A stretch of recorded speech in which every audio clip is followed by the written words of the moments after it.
आज ब्रह्मांड आपको एक शानदार दिव्य संदेश देना चाहता है। भाग्यशाली हो आप जो इस संदेश तक सुनकर समझ पाओगे।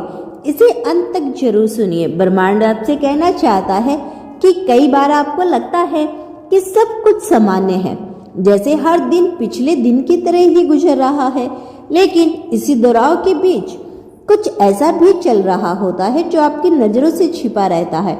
आप देख नहीं पाते, लेकिन ब्रह्मांड जानता है कि कौन कब कैसे और क्यों आपकी ओर बढ़ रहा है, आपके भाग्य से जुड़ने वाला है। उसकी ऊर्जा बहुत पहले से आपके चारों ओर घूम रही थी। वह कोई अजनबी नहीं, बल्कि कोई ऐसा है जो किसी और जन्म में, किसी और समय में आपके साथ चल रहा चुका है और अब वह फिर से आपकी ऊर्जा में लौट आने वाला है। इस बार कुछ अधूरा पूरा करने के लिए आपने जितनी बार भीतर से महसूस किया कि कोई आने वाला है, जितनी बार आपको बिना किसी कारण के किसी अपरिचित सुकून ने छू लिया हो, वह कोई संयोग नहीं था, वह ब्रह्मांड की पूर्व सूचना थी। हर बार जब आपने किसी चेहरे को पहली बार देखा और अजीब सा अपनापन महसूस किया, वह आपके भाग्य की कोई पुरानी कड़ी थी। और अब जब समय अपनी परिपक्वता अवस्था में पहुंचा है, अब जब आपने अपने घावों को अपने हाथों से सहलाना सीख लिया, तभी तो वह आत्मा आपकी ओर खींची चली आ रही है, जैसे कोई ढूंढता हुआ आ रहा हो उस जगह को जो केवल आपके साथ ही घर बनते आती है। ब्रह्मांड बहुत ही बारीकी से इस आत्मा को तैयार किया है। उसके जीवन में जो संग्रह आए, जिन अनुभवों से वह गुजरा, जिन मोड़ों से होकर वह यहाँ तक पहुंचा, वह सब इसलिए था कि जब आपके पास वह पहुंचे तो अधूरा ना हो और आपके साथ जुड़ने पर वह न केवल आपको समझ सके, बल्कि आपकी यात्रा को भी सम्मान दे सके। यह कोई आम मिलन नहीं, यह दो भाग्य रेखाओं का वह संगम है जो अलग अलग दिशाओं में बहते हुए भी अंततः एक ही दिशा में मिलते हैं। आपके भीतर जो ऊर्जा पनप रही है, वह सहजता आई है। निर्णयों में जो भी स्पष्टता बढ़ी जीवन को लेकर, यह सब सिर्फ इसलिए नहीं कि आप अपने लिए तैयार हो रही हैं, बल्कि इसलिए भी है कि कोई और आपकी तैयारी में शामिल हो रहा है। कोई और है जो आपकी ऊर्जा को महसूस कर रहा है, जो भले ही अनजान हो पर उसकी आत्मा ने आपको पहचान लिया है। जब आप कभी कभी अचानक भावुक हो जाते हैं, जब किसी संगीत को धुन पर आपकी आंखें भर आती है, वह भावनाएं सिर्फ आपकी नहीं होती, वह उस आत्मा की भी होती है जो आपके पास आने के लिए बेचैन है।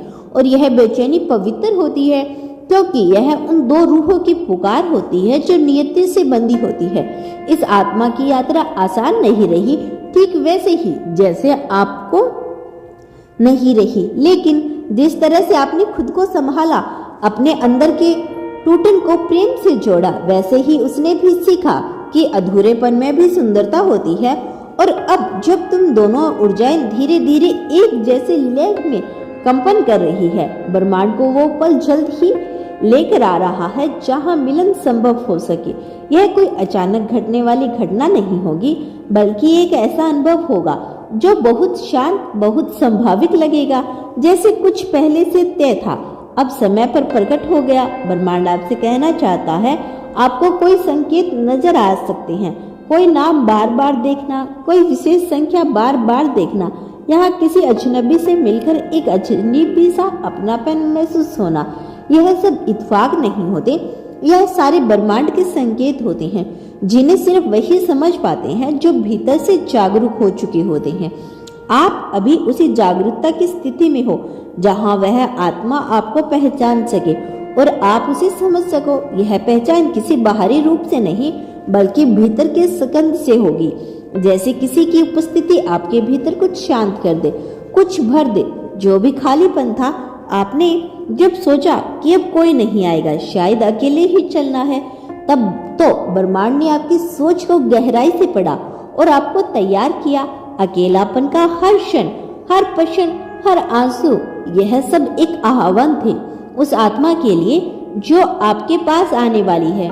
लेकिन वह केवल तभी आता है जब आप खुद से प्रेम करना सीख जाते हैं, जब आप अपनी यात्रा को खुद पूरा करने की ताकत पा लेते हैं, क्योंकि ब्रह्मांड को अधूरी आत्माओं को नहीं छोड़ता, वो दो पूर्ण रूहों को मिलाता है जो एक साथ मिलकर बहुत बड़ा कुछ उच्च स्तर तक रच सके। शायद वह व्यक्ति आपकी जिंदगी में किसी भी क्षण प्रवेश कर सके।